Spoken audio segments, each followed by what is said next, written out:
रात खां वठी को ज़ाहिर ई नाहे थियो। ख़बर नाहे पाण किथे आहियूं, कंहिं वटि आहियूं, महफ़ूज़ आहियूं या क़ैद आहियूं। दरवाज़ो ॿाहिरां बंदि आहे। हेॾे वॾे घर मां ॿाहिरि आवाज़ बि नथो वञे। शायदि इन जे करे ॿाहिरां जवाब बि नथो अचे। इहो ई शुक्र आहे जो खाधे पीते जो सामान, पाणी ऐं हर शइ मौजूदु आहे। इन मां ज़ाहिर आहे त बंदि करण वारो को दुश्मन नाहे। सॼण हुजे हा त साम्हूं ज़रूरु अचे हा। लिकियलु आहे तंहिं करे का न का गड़बड़ ज़रूरु आहे साईं। ज़िंदगी जे लहण चढ़ण जी का ख़बर कान्हे का, हुन जा राज़ ई निराला आहिनि। बेशक वक़्तु हिकु न हिकु ॾींहुं पलटो ज़रूरु खाईंदो आहे, तंहिं करे हर प्लानिंग फेल थी वेंदी आहे।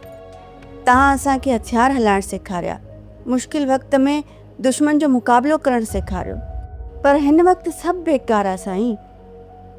कीअं वक़्तु अची पाण सभिनी खे हिकु हंधि बंदि कयो आहे। हालतुनि खे हींअर बि मोड़े वठंदासीं। घटि में घटि मूं त हिमत न आहे यारी। बाबा साईं, मां बि रोए बसि करे वरिती आहे। हाणे मां बि तव्हां सां गॾु ख़राब का ख़राब तर हालतुनि खे फेस करण लाइ तयारु आहियां। आउं बि आख़िरी साह ताईं वेड़ जे लाइ तयारु आहियां, पर पाण वेड़ कंदासीं कंहिंसां? पाण त पंहिंजो पाण में वेही पिया पूरो पचायूं। अञा वक़्तु ई केतिरो थियो आहे, देरि सवेर को न को साम्हूं अची वेंदो। सभु चवंदा हुया त ज़र अली जे करे ख़ान बहादुर पंहिंजी औकात में आहे। जेकॾहिं ज़र अली जो ट्रांसफ़र थियो त ख़ान बहादुर पंहिंजी शैतानगिरी शुरू करे छॾींदो। हाणे ॾिसो, ज़र अली सां हादसो पेश थियण खां पोइ असां कीअं मुसीबत जो शिकार आहियूं। ॾुखे वक़्त जी बि हिकु सुठी ॻाल्हि आहे जेको आख़िर गुज़री वेंदो आहे। ॿियनि जो ॾुखियो वक़्तु गुज़री वेंदो हूंदो, पर अलाए छो पाण लाइ त फिरी गिरी वापसि थो अचे ऐं जंहिंजो छेड़ो बि नथो मिले।